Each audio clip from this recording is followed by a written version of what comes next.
जिंकलो रे राजा हो, हा म्हणू ना, जिंकलो रे तुमच्या ताकदीवर, असं ज्यावेळेस तिकडं मनोज जरांगे म्हणत होते ना, जिंकलो रे म्हणजे काय म्हणून आता समिती ही फेक आहे.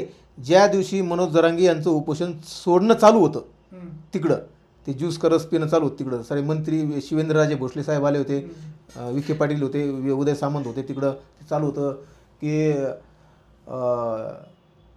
जिंकलो रे राजा हो, हा म्हणू ना, जिंकलो रे तुमच्या ताकदीवर, असं ज्यावेळेस तिकडं मनोज जरांगे म्हणत होते ना, जिंकलो रे म्हणजे काय, जिंकलो रे म्हणजे आता तुमच्या याच्यावर 51,000 प्रमाणपत्र निघाले 6 महिन्यात.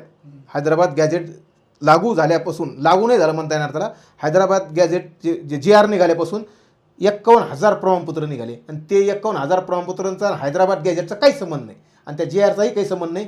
1 जून 2004 2012चा GR आणि त्याच्यानंतर तेच अपडेट करून 2023चा GR, ह्यानुसार हे प्रमाणपत्र मिळालेले आहे. सुप्रीम कोर्टाचे नियम आणि निकष आहेत जे जात प्रमाणपत्र काढल्याचे, त्यानुसार हे प्रमाणपत्र मिळालेले आहे. हैदराबाद गॅझेटचा याचा काहीही संबंध नाही.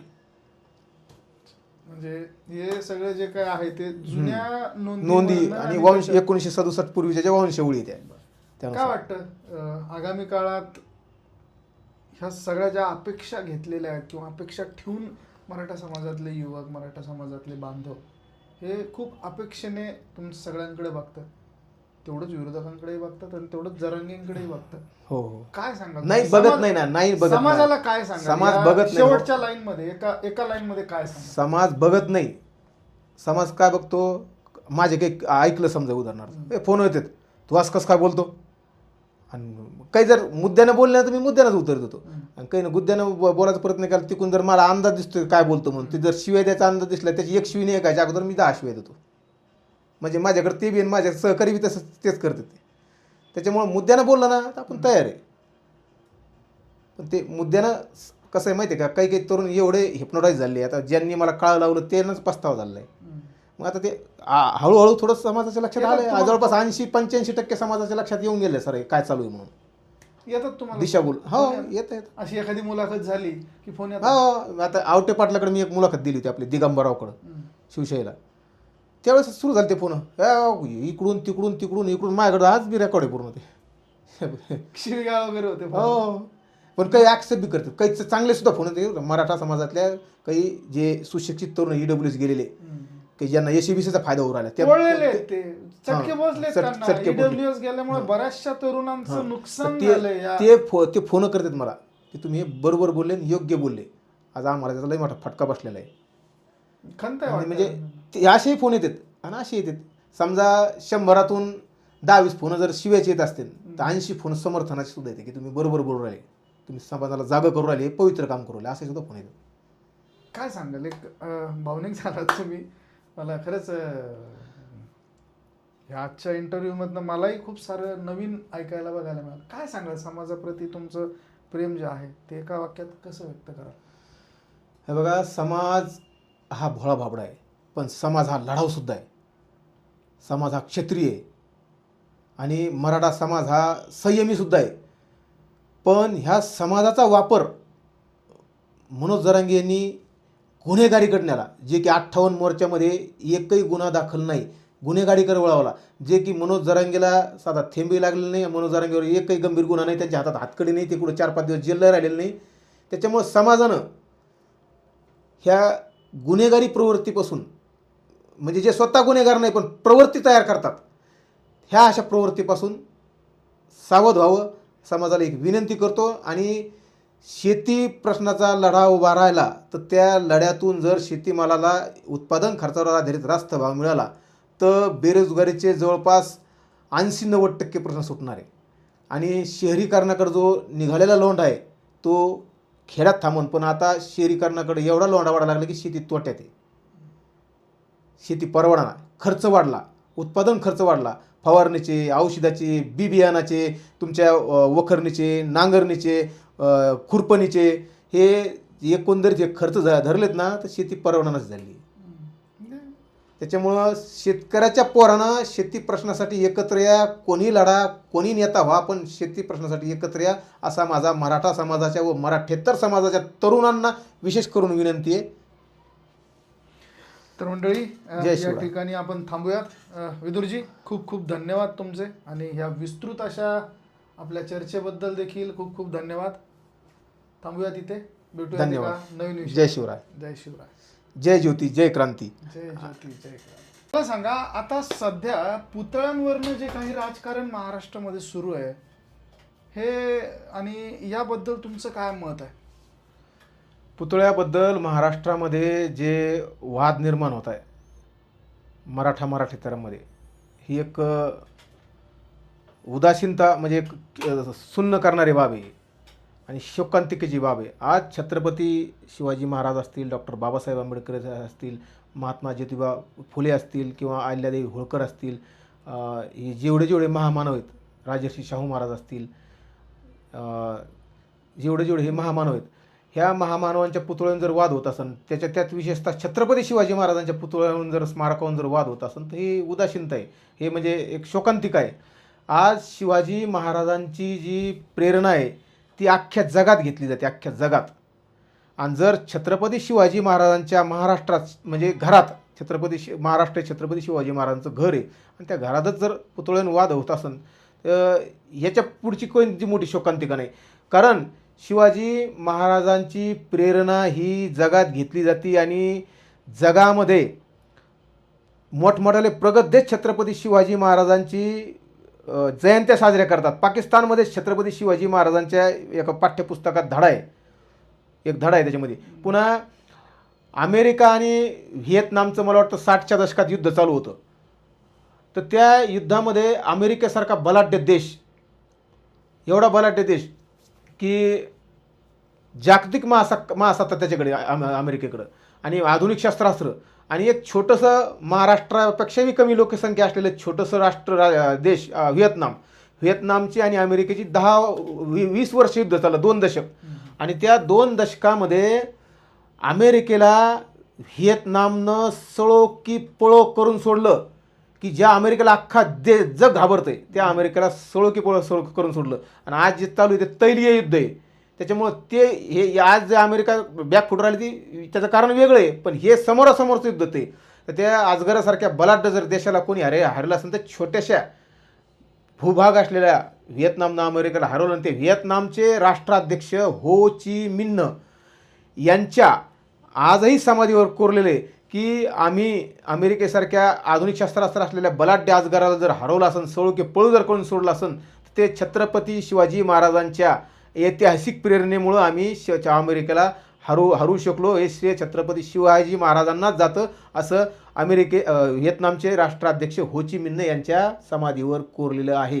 आता या ठिकाणी जे बाळराजे आवारे जे आहेत त्यांना आता मला वाटतं ते नाटक करण्यात आलेली आहे, तर या संदर्भाने मनोज जरांगे पाटील आणि बाळ आवारे यांचे संदर्भ किंवा यांचे संबंध कसे आहेत, तुम्हाला याबद्दल काय माहिती आहे? हे बघा, मनोज जरांगे यांच्या सूचनेवरून मागचं तिथं चिखल्या प्रकरणामध्ये अश्वारूढ पुतळा बसवण्यात आला, आणि त्यांनी मनोज जरांगे यांनी स्तुतीसुद्धा केली बाळराजे आवाराची, की तुम्ही चांगलं काम करता वगैरे वगैरे. आणि ज्यावेळेस आता त्यांचे फोटो आहेत, आता ते मध्यंतरी विरोधात होते, पण 2011 पासून त्याचे जुने फोटो आहेत ना, ते मराठवाडा संघटक होते शिवबा संघटनेचे मनोज जरांगे यांच्या. मनोज जरांगे यांच्या शिवबा संघटनेला भरारी देण्यामध्ये बाळराजे आवार यांचं खूप मोठं योगदान आहे. पण नंतर थोडे आता या वर्ष 2 वर्षात थोडे विरोधात गेले, ते त्यांचं काही खटकलं असेल, पण आता 5-6 महिन्यापासून समर्थनात आहे, एकमेकासोबत आहे ते. आणि त्यांचं अंजनगाव खेलोबा हे तुम्ही त्या याच्याबद्दल सांगत होतात काही चिखला प्रकरण, हो ना, तिथं काय झालं? तिथं सुद्धा बाळराजे आवाराने पुतळा दिला ना. बरं, दिला. हे तिथं सोबत होते, जरांगे पाटील देखील गेले होते. हो, हे पण होते बाळराजे आवारे, पण तिथं पुतळा दिला. पण त्या जरांगेंच्या सांगण्यावरून दिला का? हो, त्यांचं बोलणं झालंय, त्यांचं एकमेकाचं बोलणं झालंय, काय संवाद झाला त्यांचा, बोलणं झालं की अश्वारूढ पुतळा द्या म्हणून, आणि ते दिला त्यांनी. आणि झालं त्याच्यानंतर स्तुती सुद्धा केली की तुम्ही 101 पुतळ्याची रॅली काढली वगैरे वगैरे पण तुमचं. त्या ठिकाणी तिथला जो समाज आहे किंवा जो वंजारी बांधव जे आहेत त्यांनी देखील एक मेळावा घेतला. त्या मेळाव्यात देखील काही भगिनींनी खूप प्रकर्षाने आपल्या वेदना मांडल्या. तर मग हे एक समाज एकमेकांच्या विरोधात उभे राहतात, अशा घटना घडतात असं नाही का वाटत तुम्हाला? ही सामाजिक सलोखा निर्माण होण्यासाठी मुख्यमंत्री महोदयांना, ते गृहमंत्री आहेत, जर त्यांनी मनावर घेतलं देवेंद्रजी फडणवीस साहेबांना, तर 2च दिवसात सारे सुतासारखे सरळ होते नाही पुरे मराठा किंवा मराठेतर हे जे सामाजिक धार्मिक जे किंवा मग देवेंद्र फडणवीसांनाच हे सामाजिक सलोखा बिघडायचा का? त्यांनी मनावर घ्यावा, गृहविभागाची मिटिंग घ्यावं, का होतात वाद आहे, कशामुळे होतात वाद आहे, वादाला कारणीभूत काय आहे. त्याच्यामुळं त्यांनी मनावर घेणं गरजेचं आहे. मी याच्या अगोदरही त्यांना आवाहन केलं आहे मीडियाच्या माध्यमातून की देवेंद्र फडणवीसांनी एकदा सामाजिक सलोख्यासाठी गृहविभागाची महाराष्ट्रातली एकदा बैठक घ्यावं, ही दुसऱ्यांदा त्यांना आवाहन करतो. कारण हे महापुरुषावर राजकारण, महापुरुषावर समाजकारण, महापुरुषावर पुतळ्यावर वाद होणं हे महाराष्ट्रासाठी खूप मोठी शोकांतिका आहे. त्याच्यामुळं हा झाला त्यांना विनंती. खिलोबा जे देवस्थान आहे त्या ठिकाणी जो पुतळ्याचा वाद झाला, ज्या ठिकाणी हाके वगैरे सगळे मंडळी ज्या ठिकाणी एकत्रित आले आणि 2 समाज एकमेकांच्या विरोधात उभे टाकले, ह्या प्रकरणात होणारच ना, तो वाद होणारच. 2 समाजाचा वाद होणार. तर नंतर मग मंत्री महोदय आपले तिथले पालकमंत्री जयकुमार गोरे साहेबांनी थोडं मनावर घेतलं आणि ते वाद मिटवला किंवा दुसरीकडे कुठेतरी पुतळा बसवू, त्याला 1 कोटी निधी देऊ वगैरे, निवळला वाद तो. आता बसवतानाच तिथं गावकऱ्यांनी एक ती काय प्रशासकीय प्रक्रिया असते त्या बसवून प्रत्येक जाती धर्मानं पुतळ्याचे हे करायला पाहिजे, पुतळा बसवायला पाहिजे, असं माझं व्यक्तिगत मत आहे. आणि झाला प्रश्न मनोज जरांगे आणि बाळाराजा आवारे या दोघांचा, तर त्या चिखला प्रकरणापासून बाळाराजाने कमीत कमी 15-20 पुतळे बसवले असतील. पण अंजनगाव खेलोबाचं प्रकरण बाळाराजावर थोडं शेकलं, ते हाक्यांवरही शेकलं. पण बाळाराजावर शेकलं आणि ते शेकलेलं वातावरण दिसलं तर मनोज जरांगेंनी त्यांच्या अंगलट येतं काय करू म्हणून बाळाराजा विरोधात स्टेटमेंट केली. पण त्या अंजनगाव खेलोबाच्या पुतळा बसवण्या अगोदर बाळाराजाने 15-20 पुतळे बसवले, तोपर्यंत बाळाराजा आवारे चांगले. आणि ज्यावेळेस बाळाराजावर ते प्रकरण शेकलं पुतळ्याचं आणि त्यांना मनोज जरांगेने वाटलं मग अंगलट येईल, त्याच्यामुळे त्यांनी पलटी मारली आणि बाळाराजाच्या विरोधात स्टेटमेंट देणं चालू केलं. त्याचा परिणाम काय आला? परिणाम म्हणजे दोघंही झालेत ना डॅमेज. तिथं बाळाराजा आवारे डॅमेज झाले आणि मनोज जरांगे बी डॅमेज झाली. तिथं त्यांचे जुने फोटो टाकायला लागले. म्हणजे शिवबा संघटनेत तुम्हाला ते आलंय की प्लास्टिकचे पुतळे बनवून विराजमान केले. आता मी देखील बाळराजांच्या मुलाखती केलेल्या आहेत. हो. तर त्यांचं म्हणणं असं होतं की जशी गावकऱ्यांची मागणी असेल त्या हिशोबाने आम्ही पुतळे बनवून देतो. ब्रॉन्झ मध्ये असतील किंवा धातूमध्ये असतील किंवा सिमेंटचे असतील किंवा मग ते प्लास्टर ऑफ पॅरिस वगैरे समथिंग जे काय मटेरियल असेल.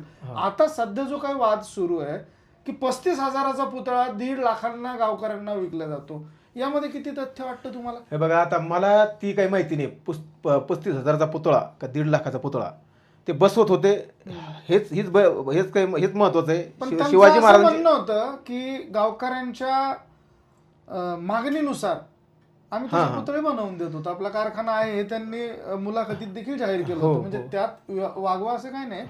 पण हे या आडून पैशांचा व्यवहार करत होते किंवा या आडून यांचा बिझनेस चालवत होते असं काही लोकांचं मत येतं. याबद्दल तुमचं मत काय? मी असंही ऐकलं बाळाराजे आवारेंनी पुतळ्याचे पैसे सुद्धा घेतलेले नाहीत. तसा काही पुरावा बी नाही. मला तरी व्यक्तिशः मिळालेला नाही की ते 1.5 लाखाला विकत होते का 2 लाखाला. मला तरी व्यक्तिशः तसा पुरावा मिळालेला नाही. आणि मिळाल्यानंतर मी बोलणारच ना त्याच्याविषयी. पण मला तरी व्यक्तिशः बाळाराजे आवारे 35,000चा पुतळा 1.5 लाखात विकत होते हे मी पण ऐकलेले, पण मला तसा पुरावा मिळाला नाहीच ना. त्याच्यामुळे मी त्या विषयावर बोलणं योग्य नाही.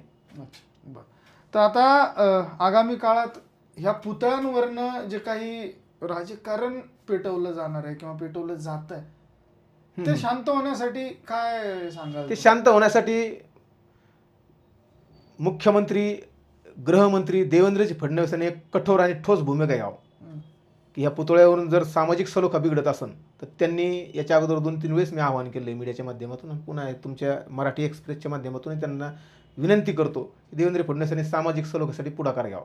त्यांनी जर मनावर घेतलं की हे विषय संपून जातो.